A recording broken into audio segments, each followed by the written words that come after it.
115 000 places. Une capacité qui dépasse l'entendement. Un chiffre qui propulse le football dans une nouvelle dimension. Au cœur du Maroc, à quelques kilomètres de Casablanca, s'élève actuellement le plus ambitieux projet de stade jamais conçu. Le stade Hassan II ne se contente pas de battre des records, il réinvente l'expérience du football moderne. Ce titan architectural surpassera le mythique Macarena et éclipsera le Camp Nou de Barcelone. Un colosse qui naît non pas dans les métropoles traditionnelles du football, mais sur le continent africain, marquant un tournant dans l'histoire des infrastructures sportives mondiales.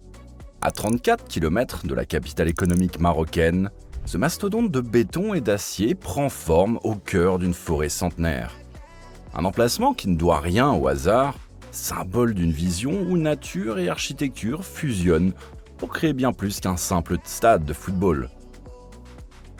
Le projet, estimé à 5 milliards de dirhams, soit près de 480 millions d'euros, représente l'aboutissement d'une quête de 2 décennies pour doter le Maroc d'une enceinte capable d'accueillir les plus grands événements du football mondial. Mais avant de vous révéler les secrets de sa conception révolutionnaire et les défis titanesques de sa construction, remontons le fil du temps pour comprendre comment ce projet pharaonique est devenu réalité. Bienvenue sur GigaBuild, où nous vous dévoilons les projets qui redéfinissent les limites de l'architecture sportive.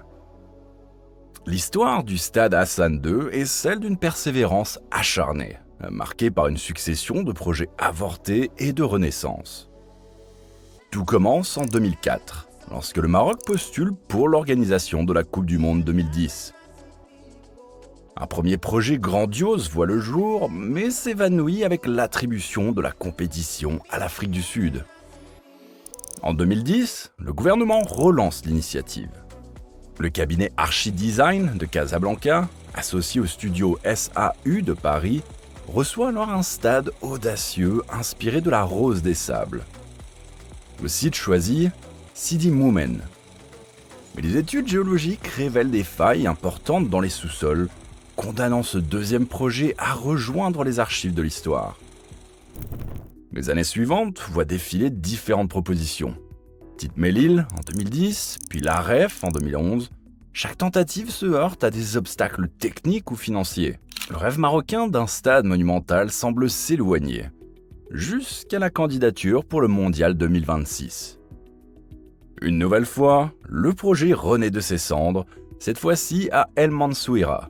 Une déclaration d'utilité publique permet l'acquisition de 50 hectares dans la zone de Ben Slimane, mais l'attribution de la Coupe du Monde 2026 au trio nord-américain met à nouveau le projet en pause. C'est finalement l'annonce historique d'octobre 2023 qui change la donne.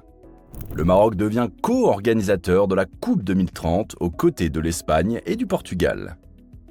Cette fois, plus question de reculer. Le site d'El Mansouira, à 34 km de Casablanca, est définitivement choisi pour accueillir ce qui deviendra le plus grand stade du monde.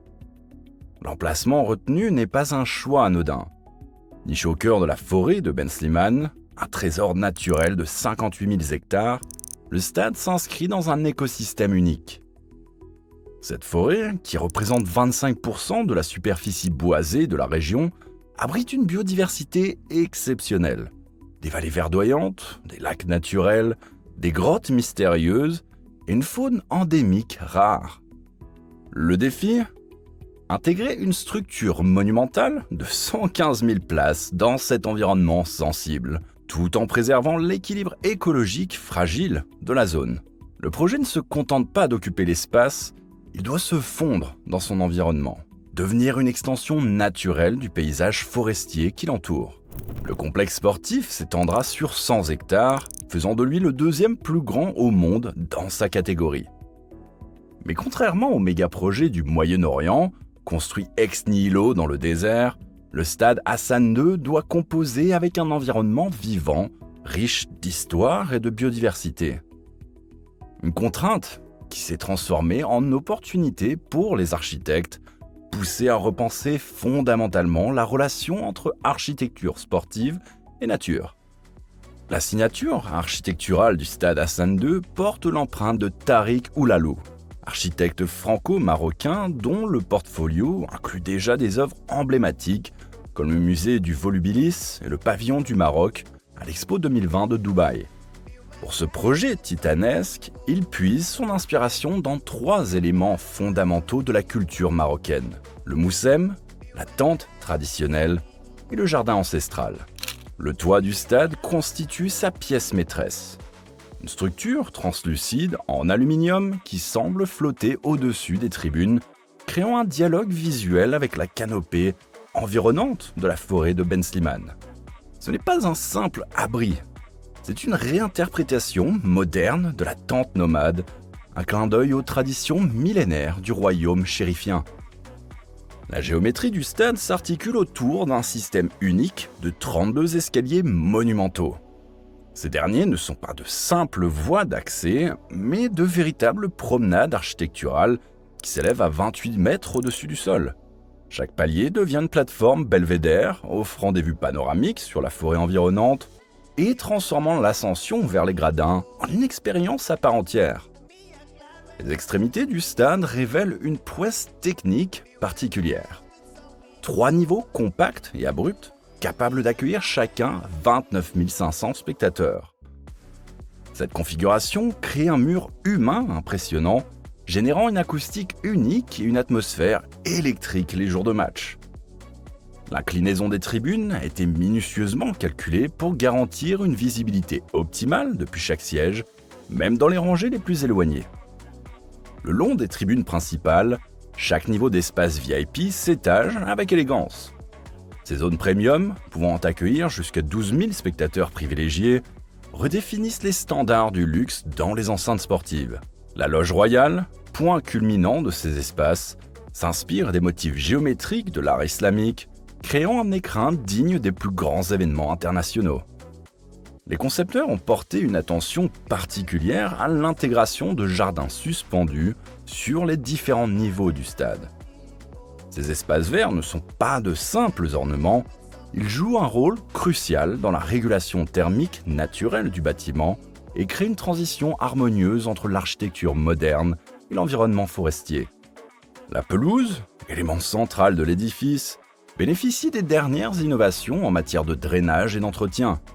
Un système hybride combine gazon naturel et fibres synthétiques, garantissant une surface de jeu parfaite en toute saison. Le système d'irrigation intelligent utilise les eaux de pluie récupérées, stockées dans des réservoirs souterrains, illustrant l'engagement environnemental du projet. Mais la véritable révolution se cache dans les entrailles du stade. Un réseau complexe de couloirs et de salles techniques abrite des systèmes de dernière génération. Ventilation naturelle assistée, éclairage LED adaptatif et un système audio-spatial capable de créer une ambiance sonore immersive. Les vestiaires, dignes des plus grands clubs européens, intègrent des zones de récupération avec piscine à température contrôlée et salle de cryothérapie. L'accessibilité du stade Hassan II repose sur un maillage de transport sans précédent en Afrique. 3 axes routiers majeurs convergent vers le site. L'autoroute A1, la route nationale N1 et la route régionale 33. Une nouvelle autoroute continentale de 60 km, construite en parallèle, décongestionne les accès existants. Le transport ferroviaire devient l'épine dorsale de la mobilité. Une gare dédiée accueille des trains express qui relient le stade au centre de Casablanca en 15 minutes et à Rabat en 20 minutes. La connexion avec l'aéroport Mohamed V se fait en temps record, facilitant l'arrivée des supporters internationaux. Le réseau urbain se déploie en étoile. Un tramway de nouvelle génération dessert 109 stations sur 73,5 km, capable de transporter 53 000 passagers par heure. Les lignes de bus BW1 et BW2 ajoutent une capacité de 7 000 voyageurs par heure. Une flotte de 14 700 taxis complète ce dispositif, assurant une flexibilité maximale aux spectateurs. Les parkings, véritables plateformes logistiques, s'étendent sur 261 321 mètres carrés. 4 zones distinctes accueillent 10 463 véhicules, organisés pour fluidifier les entrées et sorties massives les soirs de match. Le stade Hassan II n'est que la partie émergée d'un complexe sportif titanesque. Un stade d'athlétisme de 25 000 places complète l'offre pour les compétitions d'élite. 4 terrains d'entraînement reproduisent exactement les conditions de la pelouse principale, permettant aux équipes de s'acclimater parfaitement.